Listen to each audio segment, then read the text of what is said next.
Yo, it's your boy DJ Skoli. I'm here in the Juice Room getting lit. What up? DJ Sin, is that you?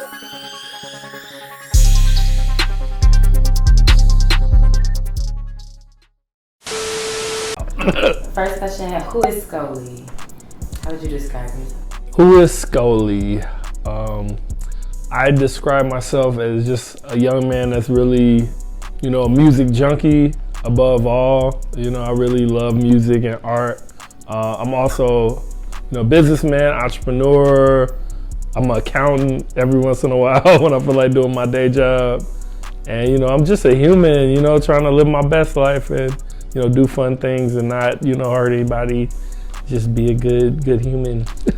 What does Skoli mean? I got it from my college days when I was at U of I, Champaign, Illini. You know how we do, U of I, the real one.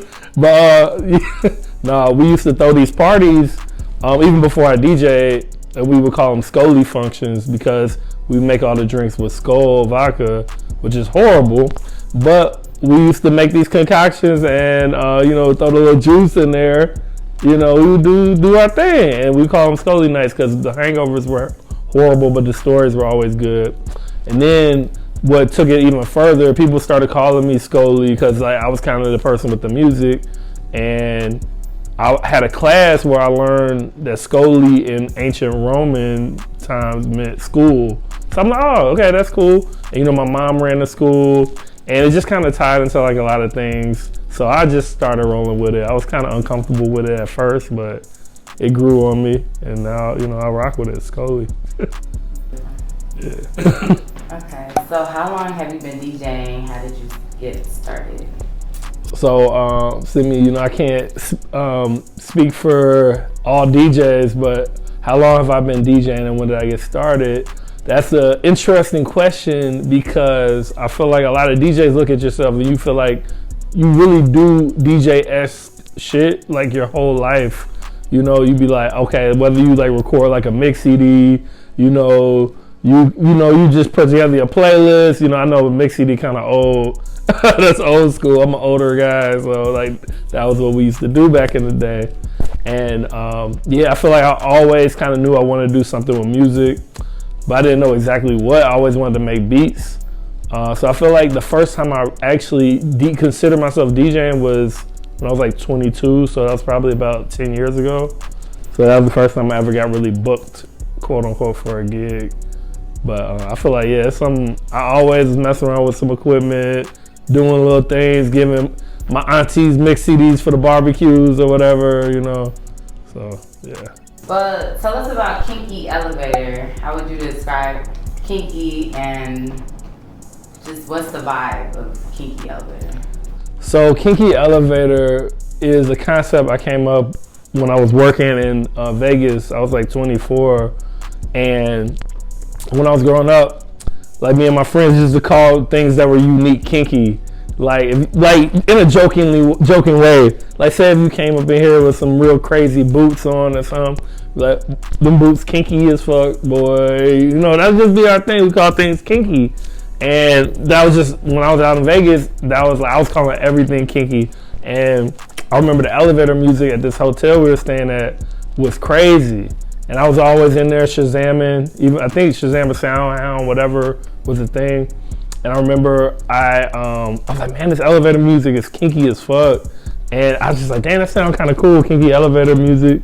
And I went up and made the page that night on SoundCloud. So that was like maybe 2014. Hey, okay, that's a long time ago. And so the vibe is kind of like, it's a little bit experimental. I feel like we're really open-minded. It was mainly started as kind of like a production or producer label, but then it kind of developed into like all different type of artists, like R&B style. It's mainly like chill, like vibey, like a lot of lo-fi, a lot of kind of like experimental R&B stuff and hip hop. So we keep an open mind, just kind of whatever we vibe into, we don't try to put it in a box, but that's kind of the vibe. It's elevator music that's a little kinkier. What do you add to Chicago DJ music scene? I don't, I hate this term, but I use it a lot. I feel like, you know, me and my friends were like a breath of fresh air, you know, to the scene, because it's like, we hip hop dudes, but we also kind of like into like the underground beat scene, the underground hip hop, and like, you know, like house electronic music scene. Because it was like, for a while, I would go out to a lot of parties and I would hear the same music over and over and over and over. When I first started going to clubs and bars. And I like the DJs, you know, I thought they were pretty good, and I thought the vibes were good. I thought it was good looking women. It was cool, but I'm like, this music is just the same thing I heard on the radio, the same thing everybody listens to, but I'm like, so much music out here. So I feel like what I bring is just kind of like a new introspective form of DJing, not really giving the crowd what they want to hear, but like giving them something they didn't even know they wanted to hear or even knew existed. You know, because a lot of people come up to me or talk to me and be like, man, you were playing like these edits or you playing these songs, I never heard of it, but it was just really, you know, cool. And that's, I feel like as a DJ, either that or someone be like, oh, I like this track you play, and it's like a remix you did or a beat you did, or, you know, that's really gratifying more so than just like, yeah. Yeah, already off the back, best artist in Chicago. Okay, so my favorite artist in Chicago right now is Mick Jenkins. That's my G. I love Mick Jenkins. I'm a big fan. I feel like he's like in Chicago for real, for real. I be seeing him a lot, and he's super dope, very talented, amazing, and he killing shit. Shake it up. Oh my gosh. Ah, you wish, you know, it happens. Drake. How do you feel about support in Chicago? Wow, that's a great question. I can vent about that all day, about support. So one thing I'm gonna say is, I can't speak for everybody, but I know my first experiences as a DJ in Chicago, I wasn't really welcomed with open arms. It kind of was one of those things where, like, you know, I had homies and they would put me on, but I feel like the other DJs really wouldn't like be supportive at all, and they would, you know, it wasn't just a lot of love. I didn't feel, you know, well, it felt like one of them things like, you gotta earn your stripes, which is dope, which is cool. It makes you a better DJ if you're like down to like thug it out and like not get frustrated. But just a lot of experience I went through. I made it like a very important thing for myself to go on my way to try to show love to other people and be supportive and try to help however I can. You know, the rest is up to them. It's really up to you to make it. So fuck support, and no one's supporting you. Just, if you love it, just keep doing it, you know? Ooh, do I have any regrets?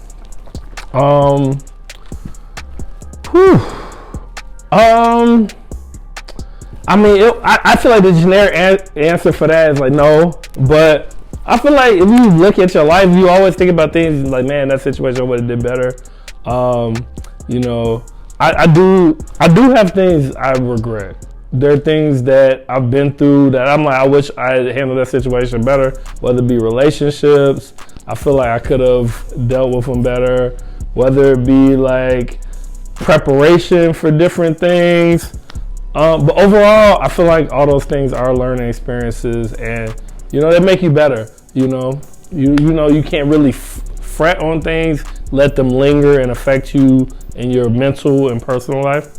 But there's nothing wrong with having regrets about things and feeling bad about how things turned out. So yeah, we all have a couple of regrets. I feel, you know, I think maybe I'm crazy, probably. It's all good though. What is next for DJ Skoli? I'm about to retire, move to Jamaica, you know what I'm saying? Start a whole new life. No, not yet, eventually. But yeah, what's next for me is, you know, I just want to continue building my brands, building my label, building myself as an artist, my events. I want to open up businesses. I want to invest into the community, do more service work, just spend more time bringing my vision to life and, you know, helping others attain their vision. I feel like that's something I always wanted to do, was help inspire people to really follow their passion and to not only follow it, but like follow it diligently in a way where you can really like be successful. not just do it blindly. Because as an artist, it's all a balance, I feel like, of art and passion and business acumen. And I feel like a lot of artists lack business acumen. A lot of business people lack artistry. So kind of bridging the gap between those two things is very important to me.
Watch